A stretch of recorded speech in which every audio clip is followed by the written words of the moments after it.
إن الحمد لله نحمده ونستعينه ونستغفره ونعوذ بالله من شرور أنفسنا ومن سيئات أعمالنا من يهد الله فلا مضل له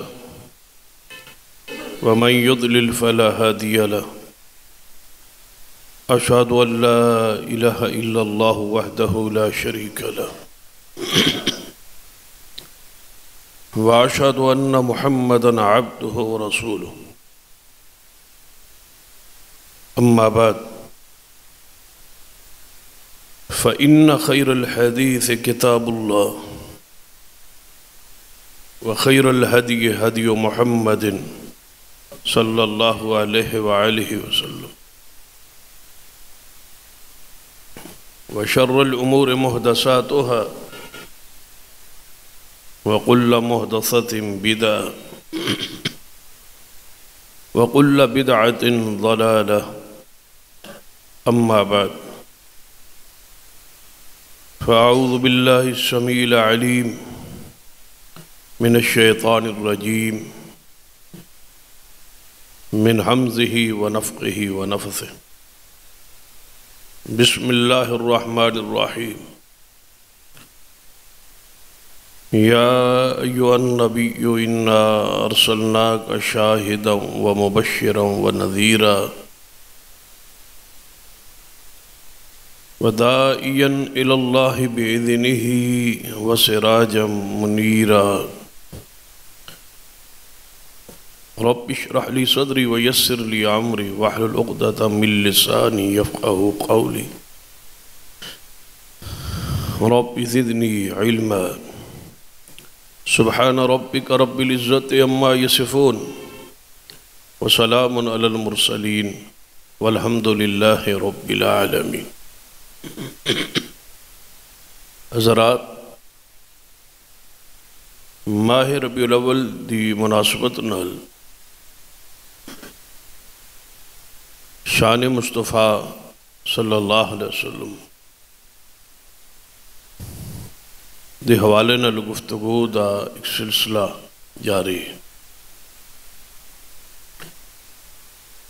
جو آیت مبارکہ خطبہ مسنونہ اندر پڑھی اس کے اندر جو صفات جو اسماء جو خوبیاں حضور علیہ السلام واسطے بیان ہوئی اس کی وضاحت اور صراحت جاری ہے. اس آیت مبارکہ جو آپ کی آخری صفت بیان ہوئی وَسِرَاجًا مُنِيرًا،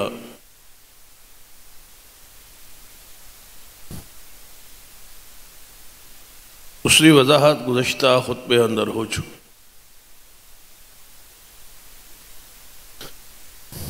دوسری خوبی جو اس آیت بیان ہوئی وہ ہے وَدَاعِيًا إِلَى اللَّهِ بِإِذْنِهِ. یہ آپ کی صفت ہے، آپ کی شان ہے اور آپ کی ذمہ داری ہے اور آپ کی آمد کا جو اصل مقصد ہے وہ اس ایک آیت دے اس ایک جملے اندر ایک صفت اندر اللہ نے سامو دیا ہے وَدَاعِيًا إِلَى اللَّهِ بِإِذْنِهِ، کہ آپ بلانے والے ہیں اللہ کی طرف بِإِذْنِهِ، اس کے امر کے ساتھ، اس کی وحی کے ساتھ، اس کی اجازت کے ساتھ.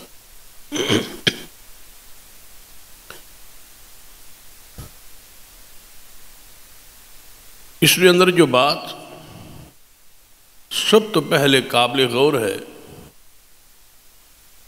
وہ اس ایک جملے پر کہ بِإِذْنِهِ، کہ آپ بلانے والے تو ہیں، داعی تو ہیں. وَمَنْ أَحْسَنُ قَوْلًا مِّمَّنْ دَعَا إِلَى اللَّهِ،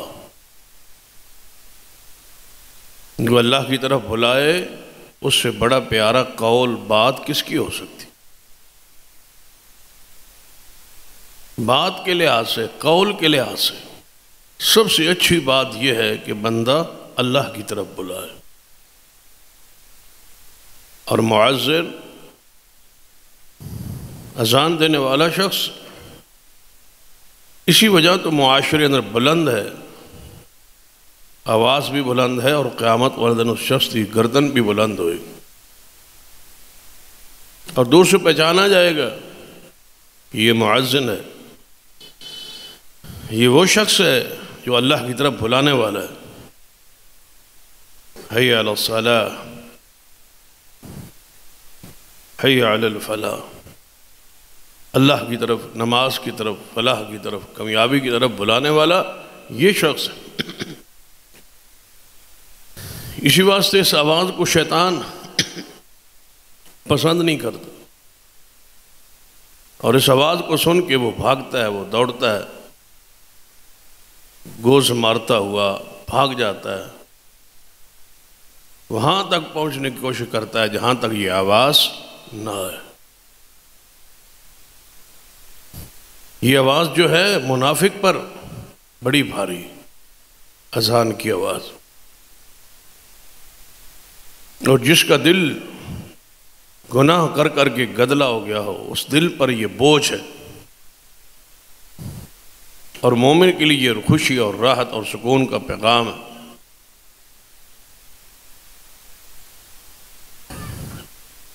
یہ ساری روحانیت جو ہے اس وجہ تو ہے یہ بلانے والا اللہ کی طرف بلا رہا ہے.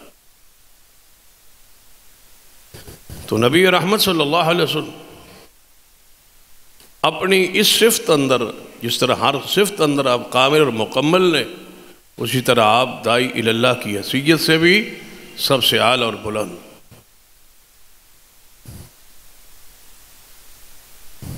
لیکن اس صفت کا ذکر کرنے تو پہلے اس ساتھ جڑا ہوا جو لفظ ہے بِإِذْنِهِ، اس میں اندر عقیدہ پوشیدہ ہے، دعوت کا انداز پوشیدہ ہے، تقریر کا، واعظ کا، خطبے کا مواد، جو کچھ آپ نے کہنا ہے دینا ہے وہ پوشیدہ ہے. بلانے والا تو گانوں کی طرف بلاتا ہے، بلانے والا تو گناہ کی طرف بلاتا ہے، بلانے والا فحاشی اور بے حیائی کی طرف بلاتا ہے، بلانے والے تو لوگ ہیں جو شرک کی طرف بلاتے ہیں، بلانے والے تو ہیں جو بدعت کی طرف بلاتے ہیں، بلانے والے ہیں جو کفر اور ضلالت اور گمراہی اور گناہ کی طرف بلاتے ہیں. لیکن یہاں شرط ہے کہ بلانے والا بِإِذْنِهِ کی شرط پر، معیار پر پورا اترے، اور وہی کچھ اپنی دعوت میں مواد اور دلائل دے جو اللہ نے آسمان سے نازل کی بِإِذْنِهِ.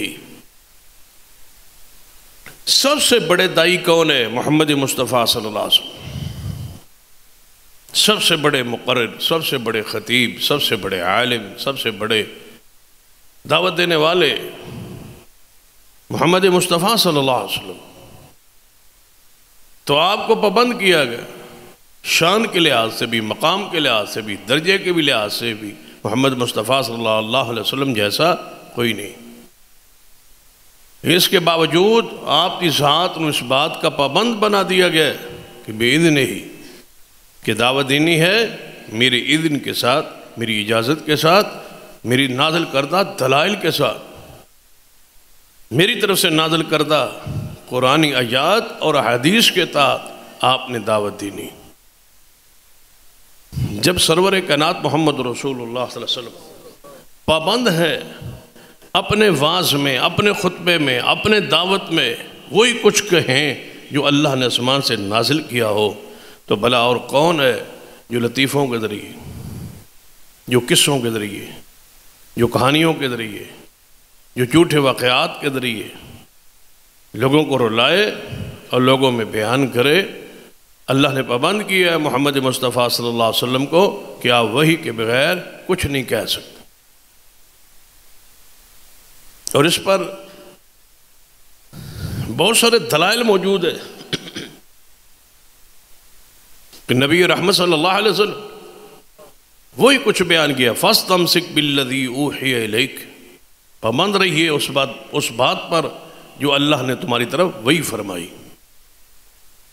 آپ اگر صراط مستقیم پر ہے اور یقیناً ہے، یاسین والقرآن الحکیم انک لمن المرسلین علی صراط مستقیم، آپ صراط مستقیم پر ہے، لیکن صراط مستقیم دی اوپر ہون دی جو وجہ ہے، فرمایا فاستمسک بالذی اوحی الیک انک علی صراط مستقیم، آپ صراط مستقیم پر ہیں، لہذا پابند رہیے اس چیز پر جو اللہ نے تمہاری طرف وحی کی۔ ان اتبع الا ما یوحی الیہ، میں کرتا بھی وہی کچھ ہوں جو میری طرف وحی آتی، اور جب تک وحی نہ آئے میں کچھ کرتا نہیں، کچھ کہتا نہیں۔ قرآن بہت سارے اس پر دلائل موجود ہیں، لیکن میری اور آپ کی ذمہ داری جو ہے، ہمارا جو فریضہ ہے، پیغمبر کی ذات جو نمونہ ہے، آپ کا اسوہ حسنہ کو اپنانا ہے ہم سب نے۔ تو قیامت تک کے لیے کوئی ممبر پر خطیب اور واعظ نہیں آ سکتا جب تک اس کے پاس وحی کا علم اور وحی کی معرفت اور پہچان اور اس کا بیان نہ ہو۔ ایک حدیث ہے جو سنن ابی داؤد کے اندر ہے کہ سرور کائنات محمد رسول اللہ صلی اللہ علیہ وسلم دے پاس ایک شخص آیا، عربی تھا، دیہاتی تھا، نیا نیا مسلمان تھا، تو نبی علیہ السلام دے پاس آ کے کہنے لگا، یا رسول اللہ صلی اللہ علیہ وسلم، اگر میں کچھ نماز تو بعد تواڈے اصحاب اکٹھے ہون گے اور کچھ بات کہہ لاں، کچھ واز کر لاں، کوئی نصیحت کر لاں، تو کیا اجازت ہے؟ آپ نے فرمایا ٹھیک ہے۔ نماز ہو گئی، نبی علیہ السلام نماز پڑھائی، سلام پھیرا، آپ نے خود فرمایا کہ میرے صحابہ، یہ تمہارا بھائی ہے، عربی ہے، دیہاتی ہے، نیا نیا اسلام میں داخل ہوا ہے، صحابی ہے، کچھ کہنا چاہتا ہے، کوئی وعد نصیحت کرنا چاہتا ہے، تو اس کی بات رسول نے، صحابہ بیٹھے رہے، یہ شخص ممبر پہ چڑھا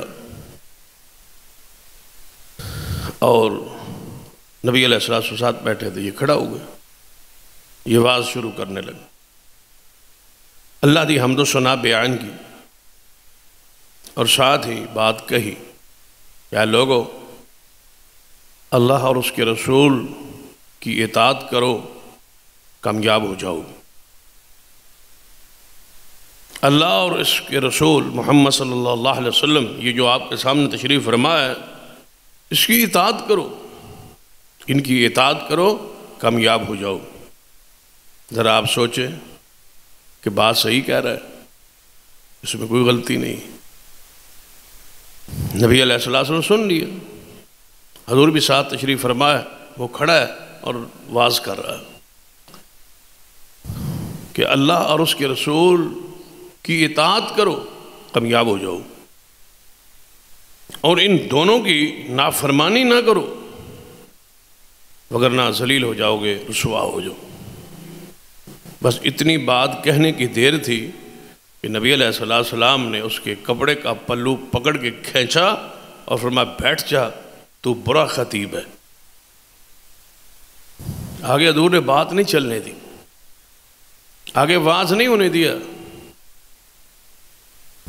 روک دیا حضور علیہ السلام، منع کر دیا اور فرمایا تو برا خطیب ہے، کیا کہہ رہا ہے تو؟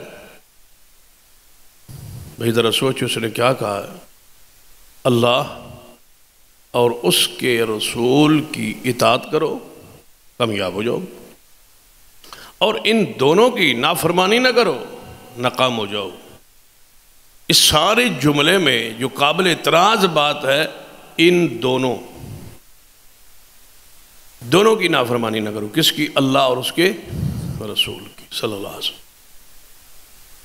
پہلے جملے میں ذرا وضاحت تھی، اللہ اور اس کے رسول دی اطاعت کرو کامیاب ہو جاؤ گے، اور ان دونوں کی نافرمانی نہ کرو۔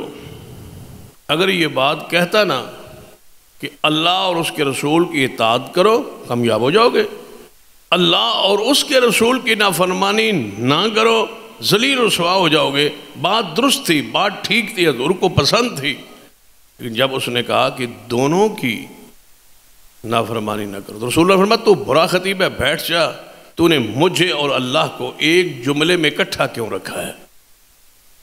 اللہ تو اپنی مخلوق سے جدا ہے، ایک ضمیر میں ہمیں دونوں کو تو نے اکٹھا کیوں کیا ہے؟ دونوں کیوں کہا، الگ الگ کیوں نہیں کہا؟ خطیب کے لیے اتنا جملہ بھی حضور نے نہیں کہنے دی۔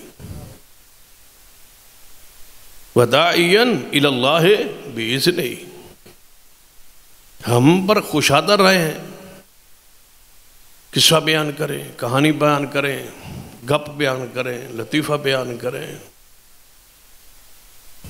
لوگوں کو ہنسانا اور رلانا مقصود ہے، اس میں نوحہ پڑھیں، اس میں مرثیہ پڑھیں، اس میں کوئی دوڑا پڑھے، اس میں کوئی گانا سنائے۔ سرور کائنات محمد رسول اللہ صلی اللہ علیہ وسلم کی ذات کے بارے میں رب کہتا ہے وَدَاعِيًا إِلَى اللَّهِ بِإِذْنِهِ، دائی وہ نہیں ہوتا جو کسی اور کہانیاں سنائے، وہ قصہ گو ہوتا ہے۔ دائی وہ ہے جس کے زبان سے صرف قرآن اور محمد مصطفیٰ کی حدیث کا بیان ہو، بس۔ نبی علیہ السلام نے کبھی بھی وحی کے بغیر نہ خطبہ دیا، نہ واعظ دیا، اور نہ ہی نبی علیہ السلام نے کبھی کوئی مسئلہ بتایا، وحی پر آپ پابند، اور ساتھ یہ اشارہ بھی دے دیا کہ جو وحی سے ہٹ جائے، جو منہج سے ہٹ جائے، جو عقیدے سے ہٹ جائے، جو خلاف توحید اور سنت بات کرے، اس کو ممبر سے اٹھایا بھی جا سکتا ہے، ہٹایا بھی جا سکتا ہے، اس کو پابند بھی کیا جا سکتا ہے، اس کا پلو کھینچا بھی جا سکتا ہے، اس کو سمجھایا بھی جا سکتا ہے کہ آپ پٹڑی سے اتر رہے۔ یہ دین نہیں، یہ شریعت نہیں ہے جو کچھ آپ کہہ رہے اور بیان کر رہے۔ یہ سٹیج وہی کا ممبر ہے، اس ممبر پر وہی بیان ہوگی، بس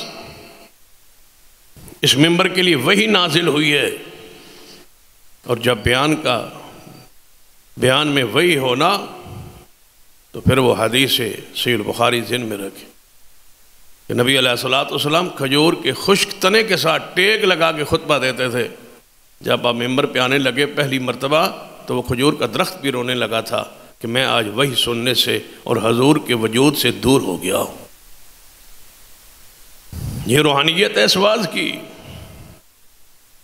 اس نصیحت کی، اس درس کی، اس وحی کے پر مبنی خطاب کی، آپ کے لیے بھی ضروری ہے۔ یہ تو ہے علماء اور خطباء اور واعظین کے لیے، آپ کے لیے بھی ضروری ہے کہ وہی کچھ سنیں جو اللہ کی طرف سے آیا ہے۔ چسکے کے لیے، کانوں کے سکون کے لیے، کس سے اور کوئی چیز ہے جو آپ کو ظاہری طور پر لذت پیش کرے نہ سنا کرے۔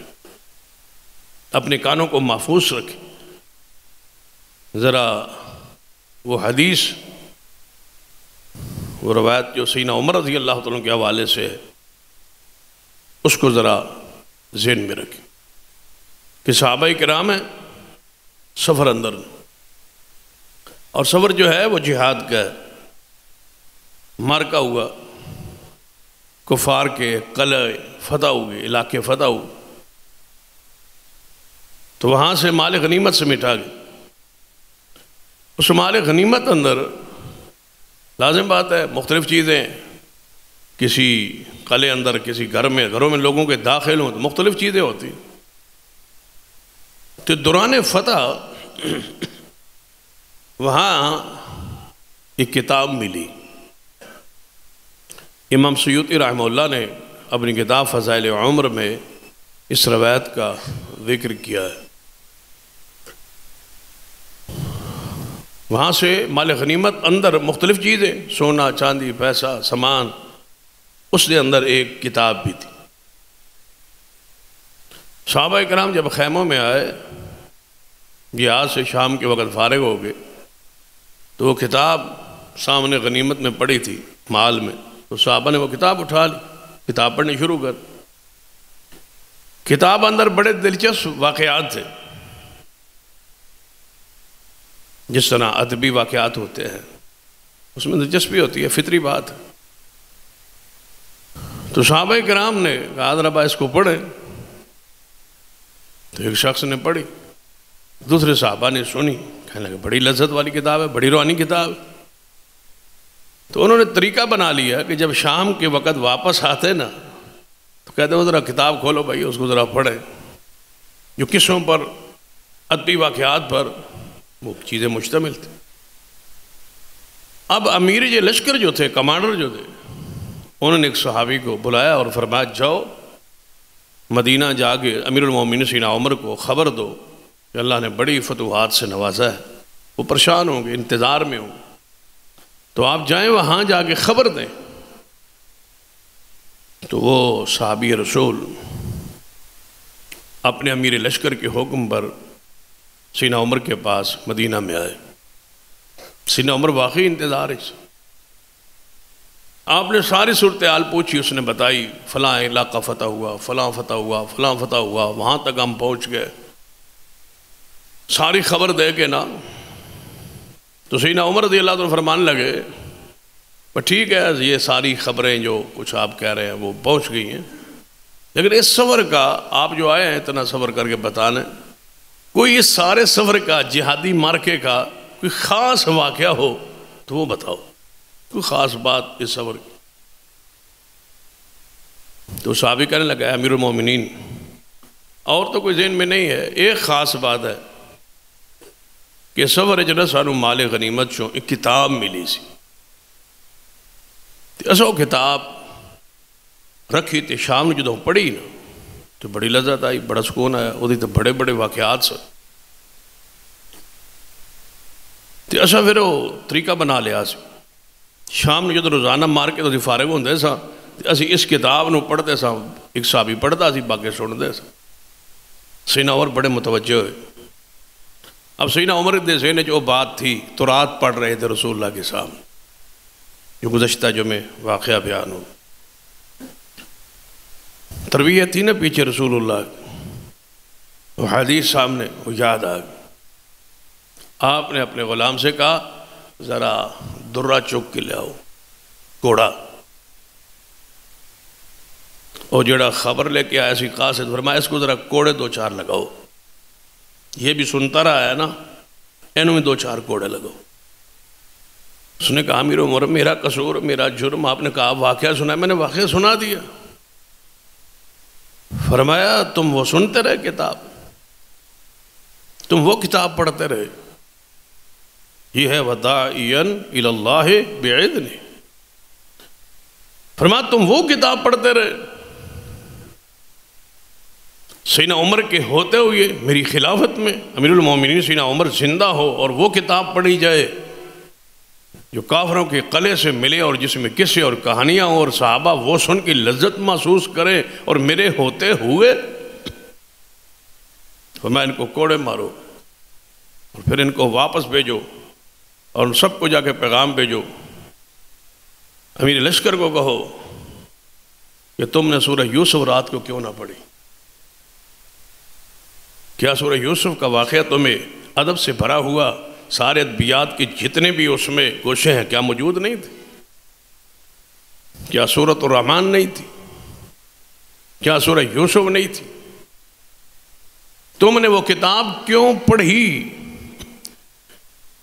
قرآن اور سنت کی موجودگی میں تم نے اس کتاب سے لذت محسوس کیوں کی اور کیوں پڑھی اور کیوں یہ محفل سجائی اور کیوں تم رات کو صحابہ کرام کو منہج اور پٹڑی سے اتار کے وہ کتابیں سننے کے عادی بنا رہے ہو جو اللہ نے آسمان سے نازل نہیں کی؟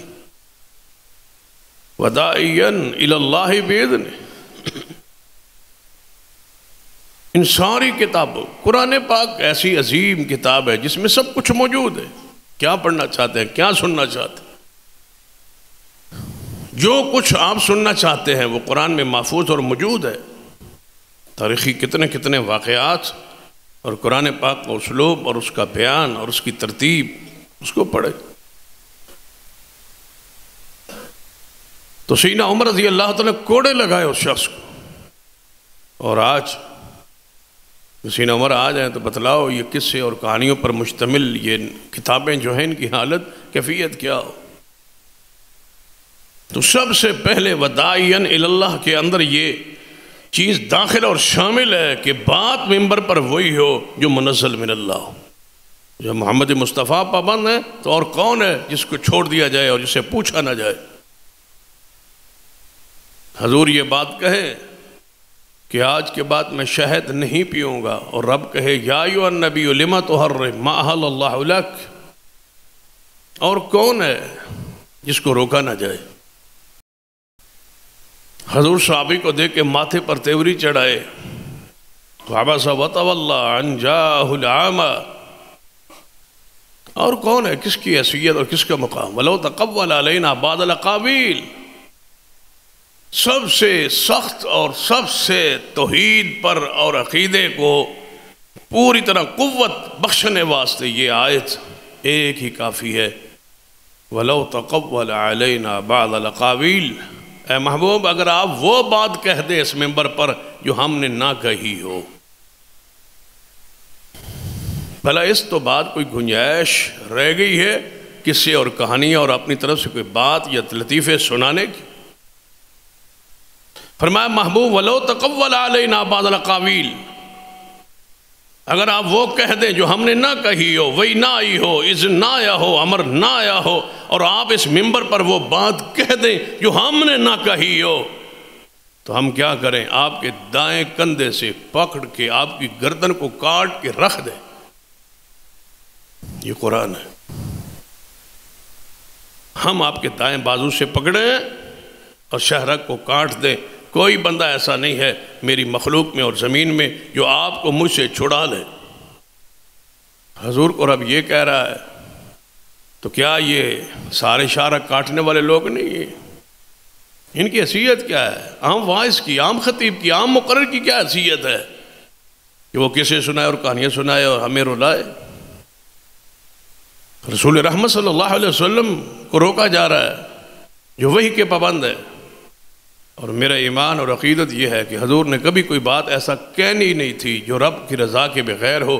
رب نے بنایا ہی قانون ہے لیکن بذریعہ محمد مصطفیٰ بنایا کہ خبردار اس ممبر پر بے اذن ہی کا بغیر دعوت نہیں ہے. بعض لوگ کہتے ہیں کہ ڈرانے کے لیے جھوٹا واقعہ یا قصہ کوئی کہانی بیان کرے، نہیں. کھڑ کے کوئی بیان کر دیتا کہ لوگ ڈر جائیں، نہیں. نذیر کا مقام بھی اس آیت سے، اس جملے سے پہلے آ رہا ہے جو آئندہ خطبے میں ہوگا انشاءاللہ، کہ آپ بشیر بھی ہیں اور نذیر بھی ہیں. اور نذیر کے جو مقام ہے، جو حیثیت ہے، جو اس کا فلسفہ ہے، وہ بہت عمدہ ہے. وَدَاعِيًا إِلَى اللَّهِ بِإِذْنِهِ، کہ آپ اللہ کی طرف بلانے والے، لیکن شرط یہ ہے بِإِذْنِهِ، اس کے امر، اس کی وحی کے ساتھ. ہم داعی اللہ پہ غور کرتے ہیں، بِإِذْنِهِ پہ توجہ نہیں ہوتی کہ بِإِذْنِهِ کے اندر پورا دین ہے، پورا اسلام ہے، پوری وحی ہے. کوئی داعی بن جانا کوئی آسان نہیں ہے.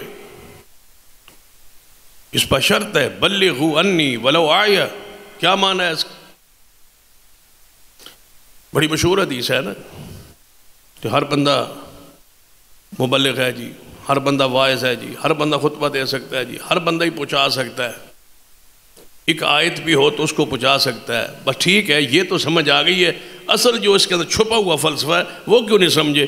بلغوا انی ولو آیہ، پہنچاؤ وہی کچھ جو ایک آیت کیوں نہ ہو. کیا معنی؟ گھنٹے کا واز جھوٹ گھڑتے گھڑتے بیان کرتے کرتے نہ کرنا، قصہ گوئی نہ کرنا، کسے نہ سنانا. بلغوا انی ولو ایک آیت ہی بیان کیوں نہ ہو وہی جو آیت ہو. اس میں اختصار سمجھ نہیں آ رہی، اس میں جامعیت سمجھ نہیں آ رہی، اس میں عقیدہ سمجھ نہیں آ رہا. بلغوا عنی، میری طرف سے وہ پہنچاؤ. ایک آیت ہے بس وہ پہنچا دو. ایک آیت پڑھتے پڑھتے بندہ گھنٹہ لگا دے اور اس میں کسی اور کہانیاں ساتھ ملا کے کہے بلغوا عنی ولو آیہ، میں مبلغ ہوں. ایک آیت ہی آندھی ہوئے تھے وہ بھی 10 ہو. ایک آیت تو آتی ہے بس وہی پہنچاؤ جو آتی ہے. جو آیت ہے وہ پہنچا دو، جو آیت نہیں ہے اس پہ چپ کرو. بلغوا عنی ولو آیہ. اور حدیث جو ہے نبی علیہ السلام نے فرمایا وہ بندہ جو مجھ سے حدیث سنے، جو سنی ہے وہ محفوظ رکھے، یاد رکھے، اور جیسے سنی ہے ویسے پوچھا ہے. ساتھ کوئی پنچر لگانے کی بھی اجازت نہیں ہے، ساتھ اپنی طرف سے کوئی درایت بنانے کی بھی اجازت نہیں ہے، ساتھ اپنی طرف سے کوئی اس کو رنگ دینے کی بھی اجازت نہیں ہے. جیسے سنے ویسے پوچھا ہے. یہ بإذن ہی کا تقاضا ہے.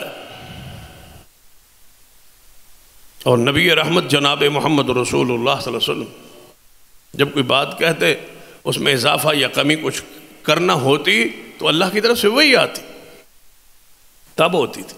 اللہ کا یہ اختیار ہے، بندے کا یہ اختیار ہی نہیں کہ اس میں اپنی مرضی سے کوئی اضافہ یا کمی کرے. ذرا وہ حدیث سنو جو صحیح البخاری میں. یہ 2 حدیثیں آپ نے ذہن میں رکھیں تاکہ بإذن ہی کی اصل جو روحانیت ہے، جو اصل اس کی کیفیت ہے وہ سمجھ آئے. کس ممبر پہ چڑھنا اور کھڑے رہنا اور بیان کرنا کتنا مشکل امر ہے، اور یہ ذمہ داری. اور نبی علیہ السلام نے فرمایا میں معراج کی رات ایسے واعظین اور خطیبوں کی زبانوں کو کینچی سے کٹتا ہوا دیکھا جو اپنی طرف سے گھڑ کے بیان کرتے تھے. نبی علیہ السلام نے انجام بھی دیکھ کے بیان کر دیا ہے، لیکن یہ تو ہے وَنَذِيرًا کے تحت. کتنے مخبر صادق ہے کہ جو کچھ کل ہمارے ساتھ ہونا ہے محمد مصطفیٰ نے اللہ کے اذن سے وحی سے وہ بھی بیان کر دیا ہے تاکہ ہم ڈر جائیں، پریشان، آگے رک جائے، مرضی نہ کرے. ذرا وہ حدیث ذہن میں رکھے کہ نبی علیہ السلام کے پاس ایک شخص آیا، کہنے لگا یا رسول اللہ صلی اللہ علیہ وسلم میں اللہ کی راہ میں جہاد کے لیے نکلا ہوں، مارکا ہے، جہاد جاری. اگر میں کافروں کے ساتھ لڑتا آگے بڑھتا شہید ہو جاؤں تو کیا میرے سارے پچھلے جو گناہ ہیں وہ معاف ہو جائیں؟ کیا میری غلطیاں معاف ہو جائیں گی ساری؟ نبی علیہ السلام نے فرمایا ہاں ساری غلطیاں تیری معاف ہو جائیں. کوئی گناہ قیامت والدین آپ سے پوچھا نہیں جائے گا، غلطیاں معاف ہو جائیں. یہ خوش ہوا، بڑا خوش ہوا، خوش ہو کے دوڑتا جا رہا ہے جہاد کی طرف، کفار کی صفوں کی طرف، کہ حضور نے اتنی بڑی خبر دے دی ہے کہ لڑتا جاؤں آگے بڑھتا جاؤں آگے بڑھتا جاؤں اور شہید ہو جاؤں اور جنت میں چلا جاؤں. اسی وقت جبریل آئے، فرمایا محبوب جس کو آپ نے یہ مسئلہ دیا ہے نا، بیان کیا ہے، ذرا اسے کہہ دے کہ قرض معاف نہیں ہوگا. یہ جو آپ نے پوری آفر دے دی ہے نا، کھلی بات کہہ دی ہے، اس میں قرض کو شامل کرے. وَدَاعِيًا إِلَى اللَّهِ بِإِذْنِهِ، اس کی اذن کے بغیر، اس کی وحی کے بغیر کچھ نہیں. حضور نے بیان کیا ہے، خبر دی ہے، اس میں جس چیز کو شامل کرنا تھا اپنی مرضی سے نہیں کیا. کس کے امر سے؟ اللہ کے امر سے، اللہ کی وحی سے. یہ درجہ ہے محمد مصطفیٰ صلی اللہ علیہ وسلم. وَدَاعِيًا إِلَى اللَّهِ بِإِذْنِهِ. ذرا دوسری حدیث صحیح البخاری اندر، ایک شخص عربی ہے، دیہاتی ہے.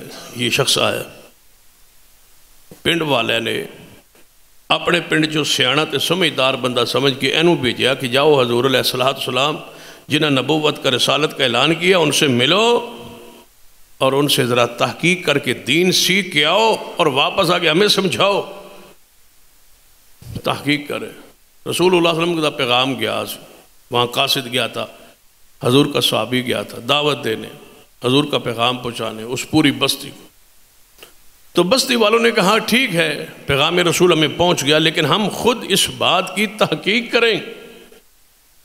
اپنے جو سیاڑا تے سمجھدار پڑھیا لکھیا جس نوں کہندے سن سمجھدار، اس بندے کو نمائندہ بنا کے ترجمان بنا کے بھیجا کہ جاؤ مدینے میں اس محمد مصطفیٰ کو ملاؤ تو اس حضور کو پوچھاؤ کہ تمہارا دین اور تمہاری دعوت کیا ہے، ملاقات سے کچھ باتیں اور کھل جائیں۔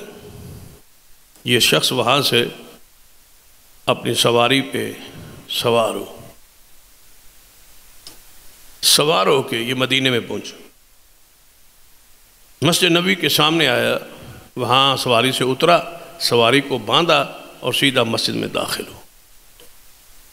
اللہ کا امر کہ وہاں صحابہ کرام حضور کی ساتھ آس پاس بیٹھے تھے، مسجد نبوی بھری ہوئی تھی، یہ شخص اندر داخل ہو۔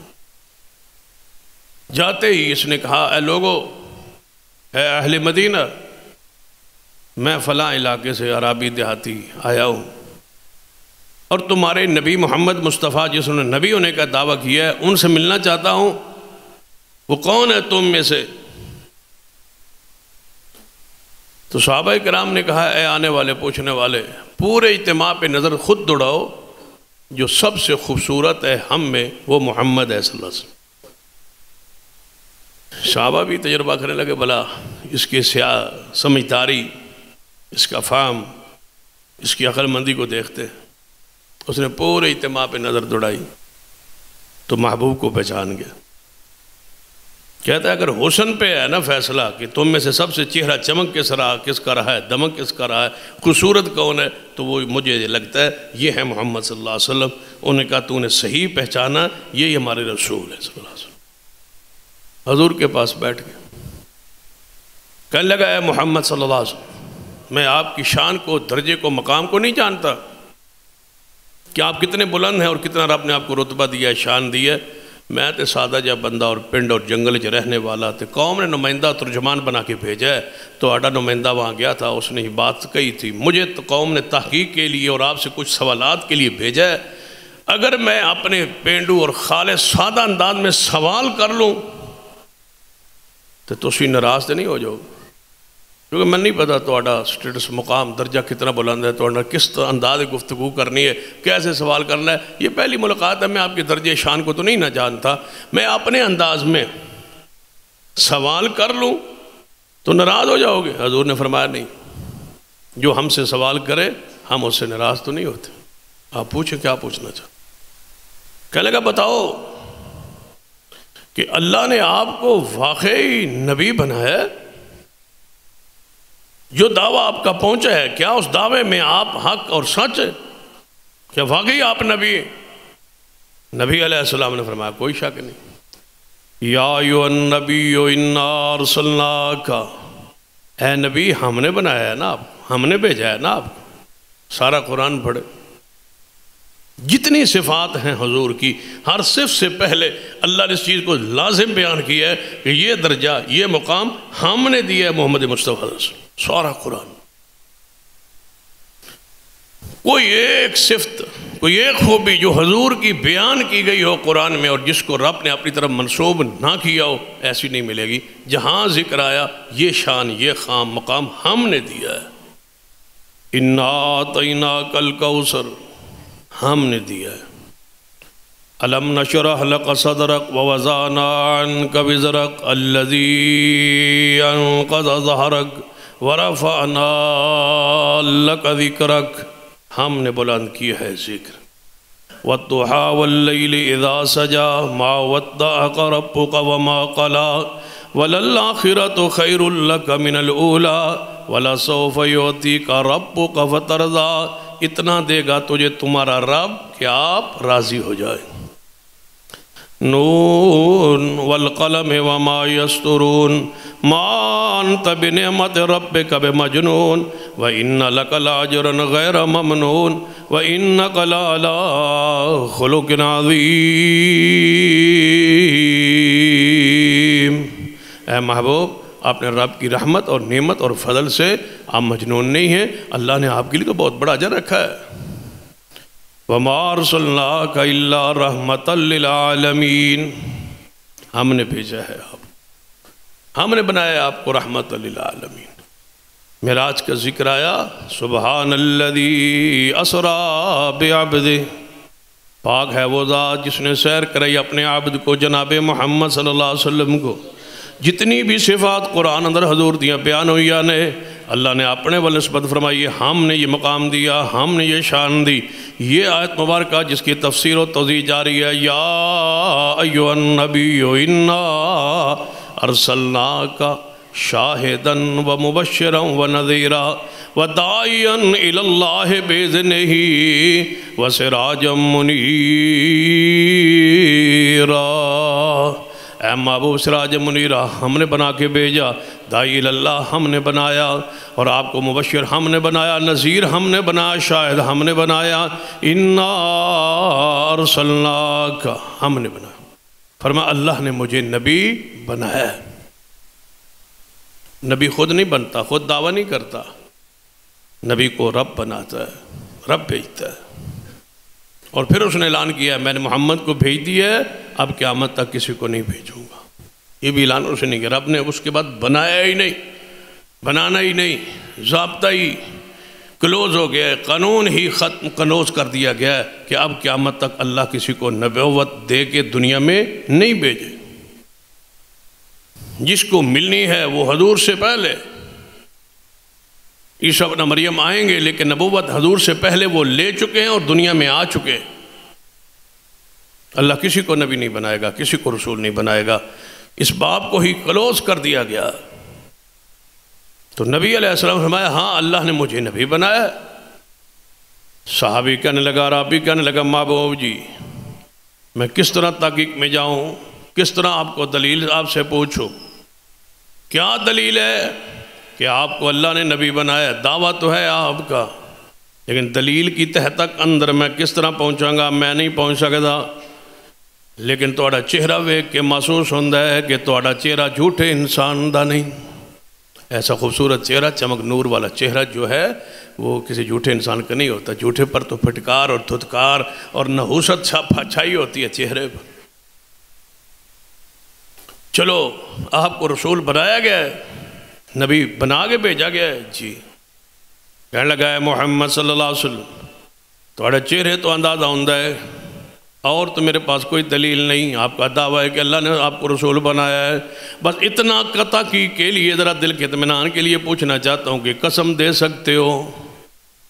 قسم دے دو، اللہ کا نام لے کے ذرا قسم اٹھا دو۔ نبی علیہ السلام نے فرمایا من اس ذات کی قسم ہے جن آسمان و زمین بنائے کہ اللہ نے منو نبی بنایا ہے۔ یا ایھا النبی انا ارسلناک، ہم نے بھیجا ہے آپ کو۔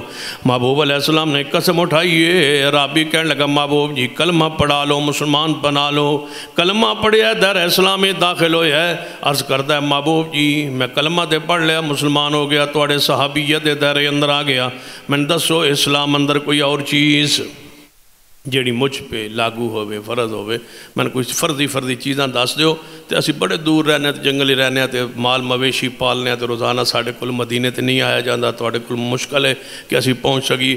اتنا دین من دس دیو جس پہ عمل کرو اور قیامت والجنت میں تمہاری اطاعت کی وجہ سے تمہاری ملاقات ہو جائے، رہیں گے تو جنت میں پھر سکون سے، اطمینان سے، جہاں محمد مصطفیٰ صلی اللہ علیہ وسلم ہو، جنت میں رہیں گے۔ کہنے لگا ٹھیک۔ نبی علیہ السلام نے فرمایا 5 وقت نماز پڑھنی پڑے گی۔ یا رسول اللہ صلی اللہ علیہ وسلم ایک گل بھی سمجھ آ گئی کہ کلمے تو بات توڑے دین اندر اسلام اندر نماز ضروری ہے، نماز پڑھاں گا کچھ اور۔ آپ نے فرمایا اگر مال تیرا نصاب نہ پہنچ جائے تو زکوٰۃ، اپنے مال میں سے مخصوص نصاب ہے زکوٰۃ کا، اس کو دینا پڑے۔ محبوب علیہ السلام سے عرض کرنے لگا یا رسول اللہ صلی اللہ علیہ وسلم ایک گل بھی سمجھ آ گئی کچھ اور۔ آپ نے فرمایا پورے سال اندر ایک مہینہ یہ تیری زندگی اندر آ جائے تو ماہ رمضان کے روزے۔ کہنے لگا کچھ اور۔ فرمایا اگر اللہ توفیق دے، استطاعت دے، سفر دی تے بیت اللہ دا حج زندگی اندر ایک مرتبہ۔ کہنے لگا کچھ اور بیان کیجئے۔ فرمایا یہی میرا دین ہے، یہی اسلام ہے، یہی دین ہے۔ کہنے لگا بس یہی دین ہے. حضور نے فرمایا بس یہی دین. یہ اٹھے ہے تے اٹھ کے آندا ہے محبوب جی واللہ لا ازید علی ھذا ولا انقص. اے محبوب جی جس طرح تساں اپنی نبوت رسالت تے قسم چکی ہے میں یہ قسم چکے آنا جو تواڈی زبان تو سنیا ہے نہ ادھے وچ کمی کراں گا نہ اضافہ کراں گا. وداعیا الی اللہ باذنہ. اللہ کے امر کے ساتھ، اللہ کی اجازت کے ساتھ، اللہ کے اذن کے ساتھ، اللہ کی وحی کے ساتھ وحی پر قائم رہوں گا. حضور وحی کے ساتھ بیان کر رہے ہیں اور وہ جواب میں کہہ رہے ہیں وحی پر قائم رہوں گا، اس دین پر قائم رہوں گا. قسم ہے اس اللہ کی جس نے آپ کو حق کے ساتھ بھیجا ہے، نہ اضافہ کروں گا نہ کمی کروں. پورا دین یہی ہے وداعیا الی اللہ باذنہ. نہ اضافہ نہ کمی، اسی پر قائم رہوں گا جو محمد مصطفیٰ صلی اللہ علیہ وسلم دی زبان پاک تو سنے ہیں. سن کے اٹھ کے تے قسم چک کے پچھانو چل پہ اپنی قوم والا اپنی بستی ال. نبی علیہ السلام نے فرمایا میرے صحابہ افلح ان صدقہ دخل الجنہ ان صدقہ. یہ قول تے پکا تے سچا رہا تے میں محمد بشارت دے نا اللہ انہوں جنت ہی داخل کرے گا. یہ جنتی ہے شخص جو کہہ رہا ہے میں نہ دین میں اضافہ کروں گا نہ کمی کروں. اس لیے بدعت حرام ہے کہ وداعیا الی اللہ باذنہ. حضور پابند ہیں وحی کے. ہم کون ہوتے ہیں وہی سے آگے کرنے والے پچھلے والے. حضور نے کام نہیں کیے، صحابہ نے نہیں کیے، یہ بدعت ہے اور بدعت حسنہ ہے جی. احد حرج کیے جی، اس میں حرج کیا ہے، اس میں حرج کیا ہے. اگر حرج نہ ہوتا تو حضور کرتے، حضور نے نہیں کیا تو یہی تو سب سے بڑا حرج. وداعیا الی اللہ باذنہ ہی کا معنی کیا ہے، مفہوم کیا ہے؟ دعوت وہی جو باذنہ ہی ہو، دعوت وہی جو وحی میں ہو، عمل وہی جو وحی میں ہو. نبی علیہ السلام کا یہ شخص صحابی اٹھا یہ جملہ کہہ کہ مسجد نبوی تو باہر نکلے، اپنی سواری پہ سوار ہوا، مدینے تو باہر نکلے آئے. ایک وہاں زمین کے اندر چوہے کی بہت بڑا وہاں بل موجود تھی.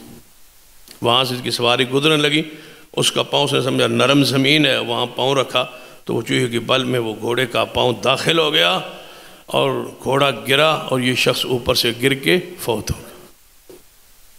واپس نہیں پہنچا مدینے سے نکلا ہے، واپس نہیں پہنچا اپنی بستی. نماز پڑھی نہیں، وقت آیا نہیں، روزہ رکھا نہیں، ماہ رمضان آیا نہیں، حج نہیں کیا، زکوٰۃ نہیں دی، یہ شخص فوت ہو. صحابہ کرام آئے محبوب جی وہ ابھی جڑا شخص آیا تھا نہ وہ تو بار سنا ہے گرا ہے اور فوت ہو گیا. نبی علیہ السلام نے آؤ چلیں ذرا اس کو دیکھیں. حضور بھی چلے آ رہے ہیں، صحابہ کرام بھی چلے آ رہے ہیں. پہنچے دیکھا سواری اس کی گھوڑا قریب کھڑا ہے اور یہ زمین پہ گرا ہوا فوت ہو چکا ہے. نبی علیہ السلام مٹی پہ بیٹھ گئے، زمین پہ بیٹھ گئے، خود بیٹھ کے اس کے چہرے کو، سر کو اٹھایا، اپنی گود میں رکھا اور مٹی جھاڑ رہے ہیں. اور ایک روایت میں ہے نبی علیہ السلام نے اس کے ہونٹوں کا بوسہ دے کے فرمایا میرے صحابہ جس نے جنتی دیکھنا ہو اس شخص کو دیکھے. اور دوسری حدیث میں ہے کہ نبی علیہ السلام آیا، میں نے دیکھا جنت کی حوریں اسے انگور پیش کر رہی ہے. جس نے جنتی دیکھنا ہے اس کو دیکھو. کیا کیا ہے اس نے؟ واللہ لا ازید علی ھذا ولا انقص. نہ کمی کروں گا نہ دین میں اضافہ کروں گا. ہماری ذمہ داری دین بنانا نہیں ہے، دین پہ عمل کرنا ہے. جو نازل ہو چکا ہے، جو سمجھا جا چکا ہے، اس سمجھ اور فہم محدثین اور صحابہ کی روشنی میں عمل کرنا ہے. دین بنانا ہماری ذمہ داری نہیں ہے. دین بن چکا، آسمان سے نازل ہو چکا، مکمل ہو چکا، اس کا سمجھ بھی آ چکی. اور سمجھ جو آیت حدیث کا معنی تھا وہ صحابہ نے سمجھ لیا، سمجھ کے بیان کر دیا، عمل کر کے دکھا دیا. اب قیامت تک صرف عمل باقی ہے اور کوئی چیز باقی نہیں. نہ بنانا ذمہ داری ہے، نہ جو سمجھ ہے صحابہ کی اس کے مطابق آگے بڑھنا ہے ہم نے. یا ایھا النبی انا ارسلناک شاہدا و مبشرا و نذیرا. وَدَاعِيًا إِلَى اللَّهِ، بلانے والے اللہ کی طرف محبوب نے کمال کی ہے دائی کی حیثیت سے۔ اگر سمجھ نہ آئے تو سرور کائنات محمد الرسول اللہ صلی اللہ علیہ وسلم کا پہلا واس ذرا سن لیجئے، جب آپ پہاڑی پہ کھڑے ہو کے اپنی پوری قوم اور برادری کو بلا رہے تھے۔ کیا اس سنت کو کبھی ہم نے زندہ کیا ہے؟ یہ بات تو ہم کہتے ہیں کہ جی ساڑی برادری اہل حدیث نہیں ہے، ساڑی برادری جی شرک میں ہے، جی بدعات میں ہے، بس اسی پر مطمئن ہے، اسی پر خوش ہیں آپ بتلانے میں۔ بس کیا ان تک دین پہنچانے کی کوئی ذمہ داری آپ پر ہے یا نہیں؟ کیا حضور کی پہلی سنت یہی نہیں ہے کہ اپنی قوم اور برادری کو بلا کے دعوت کھلا کے اپنے دین کی خالص دعوت پیش کرنا؟ یہ سنت ماجورہ نہیں ہے، یہ سنت ہم نے چھوڑ نہیں دی۔ کیا ہم نے برادری کو کبھی دعوت پہ، روٹی پہ، ولیمے پر، خوشیوں پہ بلاتے ہو، غمی پہ بلاتے ہو، وہاں تمہیں کوئی نظر نہیں آتا یہ کس مسلک کا ہے؟ کسی مسلک کا ہو، کسی عمل کا ہو، کسی عقیدے کا ہو، سارا مربع اکٹھا ہوتا ہے شادی میں، خوشی میں، غمی میں۔ جن کے بارے میں ہم بیان کرتے ہیں یہ ساڑی برادری اینج ہے، وہ سارے اکٹھے ہوتے ہیں خوشی غمی میں۔ کبھی صرف دعوت کی ہو اس بات پر کہ ان کے سامنے توحید کا اور سنت کا خالص دین پیغام ان کے سامنے رکھا جائے کہ آپ جس ڈگر پہ چل رہے ہیں یہ ڈگر درست نہیں ہے۔ نبی علیہ السلام نے ان کو کسی خوشی کے موقع پہ دعوت بھیج کے نہیں بلایا، خود بلایا، بلا کے دعوت تیار کر کے فرمایا اے مکے والو، اے میری قوم، اے میری برادری، اللہ نے مجھے نبی بنایا ہے اور تم پر میری اطاعت اور میری اتباع لازم ہے۔ اس پر پتھر مارے گئے، اس پر کہا گیا تبًا لک یا محمد نعوذ باللہ۔ اسی پر آیت نازل ہوئی تبت یدا ابی لہب وطب۔ یہ سنت ہے، یہ سنت ہم نے چھوڑ دی۔ اس سنت کو چھوڑنے کے مختلف بہانے، حالات ٹھیک نہیں، کوئی کہتا ہے حالات ٹھیک نہیں، کوئی آندہ جی اپنی پیڑھی تھلو ڈنڈا ڈنڈا پھیرو جی، اپنی چرپائی نو صاف ستھرا رکھو جی، اپنا گھر صاف رکھو جی، تسی آپ ٹھیک رہو، دوجن چھڑو جی۔ یہ کس کا اصول ہے، کس کا فرمولہ ہے کہ دوسروں کو چھوڑ دو؟ عزیز علیہ ما عنتم حریص علیکم بالمؤمنین لعلک باخع نفسک۔ اے محبوب تم اپنی جان گواہ بیٹھو گے لوگوں کے غم میں، یہ جہنم میں جا رہے ہیں، یہ آگ میں جا رہے ہیں، تمہیں پتہ ہے یہ شرک میں، بدعات میں، خرافات میں، اور تم سکون سے صبر سے بیٹھو، کوئی بات نہیں ہے، جہاں کوئی لگا اس کو لگا رہنے دو، اپنا کام کرو، اپنا کاروبار کرو، کسی کو چھوڑو نہیں، اپنا چھوڑو نہیں، دوسرے کو چھیڑو نہیں۔ یہ کہاں ہے؟ یہ کس کا فرمولہ ہے؟ لکم دینکم ولی دین، یہ تو کافروں کا قول ہے۔ لکم دینکم ولی دین کا معنی کیا ہے؟ کہ اپنا چھوڑو نہیں تو دوسرے کو چھیڑو۔ بھائی چھیڑنا ہے آپ کو، فرض ہے آپ پر اہل شرک کے شرک کو رد کریں، بدعات کا رد کریں، ان کو سمجھائیں، ان کو واعظ کریں، ان کو ہاتھ جوڑیں، ان کو دعوت دیں، ان کو پیغام دیں، کیسٹوں کے ذریعے، کتابوں کے ذریعے، تقاریر کے ذریعے، واعظ کے ذریعے، خطبات کے ذریعے۔ کبھی آپ نے یہ تصور کیا ہے؟ کبھی آپ نے یہ عمل کیا ہے کہ آپ جمعے پر آتے ہیں بھئی ایک ایسے شخص کو لایا جائے جو عقیدے پر نہیں ہے، شرک پر، بدعات پہ، اس کو محنت کر کے لایا جائے، پھر ہر بندہ ایک تہیہ کر لے کہ ایک ایک بندہ میں ساتھ لاؤں گا تو کیا تبدیلی چند سالوں میں نہیں آ سکتی؟ آپ نہا دھو کے نکلتے ہی بڑے مشکل سے، اور پھر پہنچتے ہیں آپ جمعہ پڑھنے جا رہے ہیں۔ وہ جمعہ آپ پڑھنے جا رہے ہیں، یہ واعظ ہے، یہ دین ہے، یہ خطبہ ہے، لوگوں کو اصلاح کرنی ہے، دوسروں کو، پڑوسیوں کو کون لائے گا؟ کیا ہفتہ بھر آپ محنت نہیں کر سکتے کہ بندے کو میں نے ساتھ لے کے جانا؟ یہ تڑپ کب پیدا ہو؟ اگر ہر بندہ یہ تہیہ کر لے، بتاؤ وہ سال کے اندر کتنے بندوں کی تبدیلی کا ذریعہ بن سکتا ہے؟ یہ جو آپ کو خطبے اور مسلمان، دین، شریعت نظر آ رہا ہے، یہ کس کی محنت ہے؟ یہ وہی دعوت ہے جو خطبات کے ذریعے، جلسوں کے ذریعے، جلوسوں کے ذریعے، اجتماعات کے ذریعے، پروگراموں کے ذریعے، کتابوں کے ذریعے، تقاریر کے ذریعے، یہی وہ لوگ ہیں جن کو اللہ نے ہدایت بخشی ہے۔ کون کہتا ہے کہ جلسوں کا، پروگرامز کا، یا خطبات کا، یا واعظ کے اثرات نہیں ہوتے؟ اگر نہ ہوتے تو حضور اللہ کو یہ صفت ہی نہ دیتا وَدَاعِيًا إِلَى اللَّهِ۔ حضور نے فرمایا بیان تو جادو ہے، تقریر کو تو حضور نے، خطبے کو تو جادو قرار دیا ہے جو لوگوں کے دلوں کو مول لیتا ہے، ایمان تازہ ہوتا ہے، گناہوں کو بندے چھوڑتے ہیں، کبائر کو ترک کرتے ہیں۔ کتنے ہی لوگ ہیں جو خطبات سے اور دروس سے، علماء کے خطبات اور دروس سے لوگ سنورے، ان کو آپ ہزاروں لاکھوں کی تعداد میں موجود ہے، کون اس کا انکار کرتا ہے؟ اثرات نہ ہوتے تو خطبہ سننا اور دینا فرض نہ ہوتا۔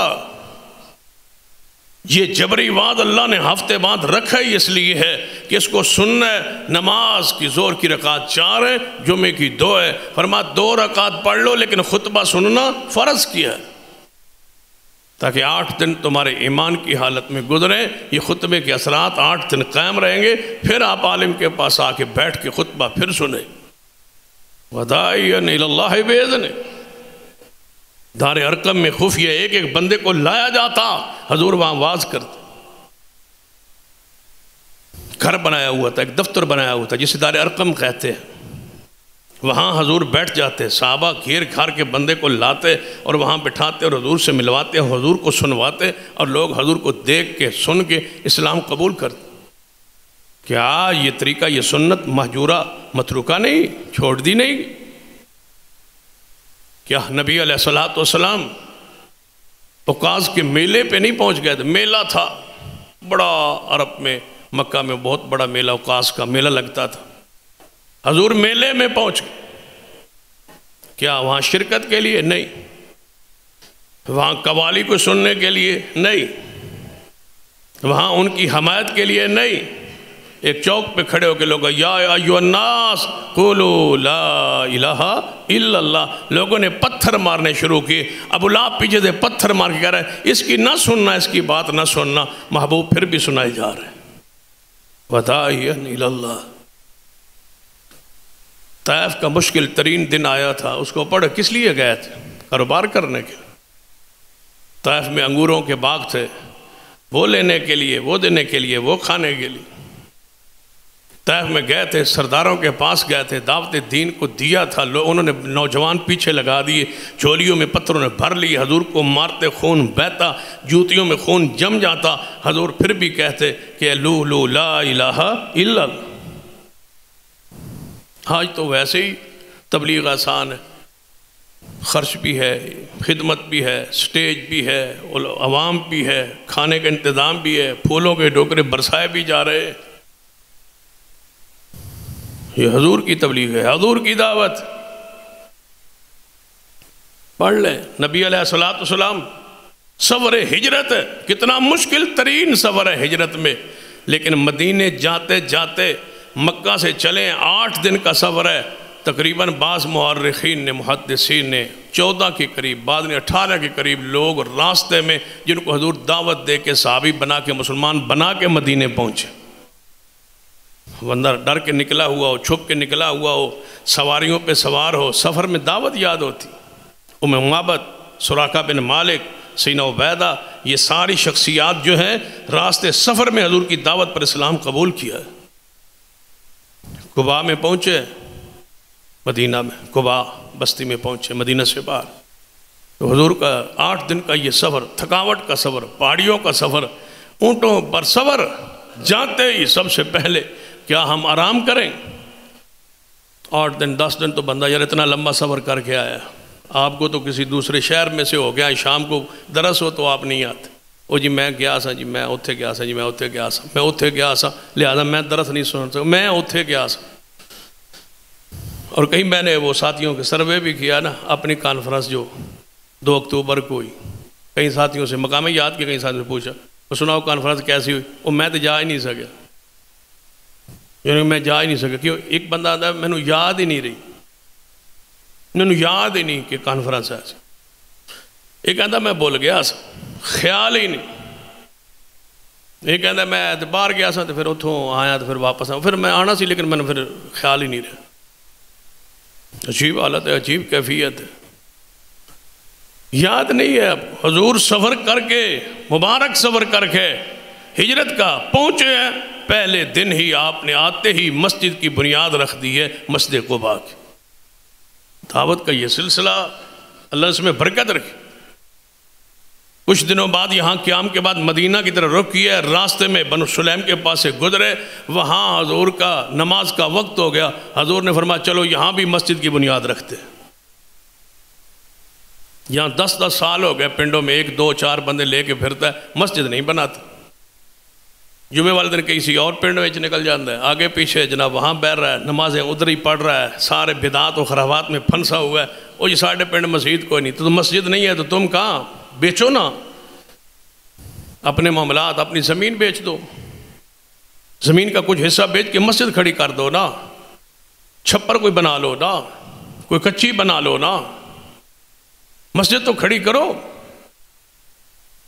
اچیچے ودنی کے علاقے جمعہ تھا میرا وہاں کافی 2 4 سال پہلے، تو جمعے کے بعد 2 3 ساتھی آ کے ملے مجھے، وہ کہتے ہیں جی وہ ہمارے گاؤں میں مسجد نہیں، ہم نماز پڑھ لیں دوسری مسجد میں، دوسروں کے پیچھے نماز پڑھ لیں، ہمارے پنڈ مسجد کو نہیں۔ میں کہ تھوڑے پنڈ مسجد کو نہیں، تجھے پیدا تو نماز کتنے پڑھو گے؟ تھوڑے پنڈ جی مسجد ہی کوئی نہیں، تو پھر تھی نماز کتنے پڑھو گے؟ جی نہیں دوجیاں دی ہیں ساڑی کوئی نہیں۔ تو میں کہ تو کنے سال ہو گئے؟ نالتی سوچ کہا 9 سال۔ تو میں کہ ہجے تک مسجد نہیں بنی، تو پھر پوچھن دی لوڑ کیڑی؟ 9 سالوں میں جس بندے نے مسجد نہیں کھڑی کر سکا، کچی کھڑی کرے نا آپ، ایک بیٹھک کو وقف کر دینا، 10 مرلے پلاٹ ہے اس میں 4 مرلے مسجد کے لیے وقف کر دینا، 5 مرلوں میں رہ لینا۔ مسجد فرض ہے یا گھر رہ کے بنا کے وہاں رہنا فرض ہے؟ ایمان نہیں بچانا، اسلام نہیں بچانا، دین نہیں بچانا، دوسروں کو نہیں پہنچانا، آپ مکان کا کچھ حصہ وقف کر دینا۔ کیا ضروری ہے؟ کون سا گاؤں ہے جس میں گاؤں میں 10 5 مرلے بندے کے پاس نہیں؟ اپنے مکان کو چھوٹا کر لینا۔ نبی علیہ السلام نے آتے ہی مسجد کو قائم کیا ہے، یہ دعوت دین کے لیے ضرورت ہے، فرض ہے۔ مسجد کے بغیر رہنا جرم ہے، حرام ہے۔ جہاں مسجد نہیں ہے وہاں آپ رہتے کیوں ہے؟ ہجرت کر جائیں، مکان بیچ دیں، اس بستی میں چلے جائیں جہاں مسجد موجود ہے، اور اگر نہیں ہجرت کرنا چاہتے تو پھر وہاں مسجد کھڑی کریں۔ کوئی کہتا ہے جی وہ پنڈ دے وچ کو نہیں، باہرلی سائڈ تے مسجد بن جاندی، اس واسطے ایسا نہیں بنائی۔ اور اس واسطے کیوں نہیں بنائی؟ بنائیں۔ وَدَاعِيًا إِلَى اللَّهِ بِإِذْنِهِ، قباء، بنو سلیم، مسجد نبوی، تینوں کی بنیاد رسول اللہ نے ایک دن میں رکھی ہے، پہنچتے گئے ہیں بنیاد مسجد۔ مسجد کے بغیر مچھلی پانی کے بغیر رہ سکتی ہے؟ جس طرح مچھلی پانی کے بغیر نہیں رہ سکتی، اس طرح مومن مسجد کے بغیر نہیں رہ سکتا۔ مسجد فرض ہے، ضروری ہے، بنائے، جہاں جہاں پر ہیں کھڑی کریں مسجد۔ عمارت بعد میں بنتی رہے، چھپر بنا لے، خیمہ لگا لے، نماز قائم کرے۔ جہاں حضور سفر میں جاتے، رات 1 رات قیام کرنا ہوتا، حضور فرماتے یہاں پڑاؤ ڈالو، خیمے بنا لو، خیمے لگا لو، اور سب سے پہلے خیمہ مسجد کا لگانا جہاں 3 وقت کی ہم نماز جماعت کے ساتھ پڑھیں۔ حضور سفر میں قیام میں خیمہ لگاتے۔ وَدَاعِيًا إِلَى اللَّهِ بِإِذْنِهِ، اللہ کی طرف دعوت دینے والے تھے اور کامل دعوت دی ہے آپ نے۔ مزید اس پر آئندہ خطبے اقول قولی ھذا واستغفر اللہ لی ولکم ولسائر المسلمین وآخر دعوایا الحمدللہ۔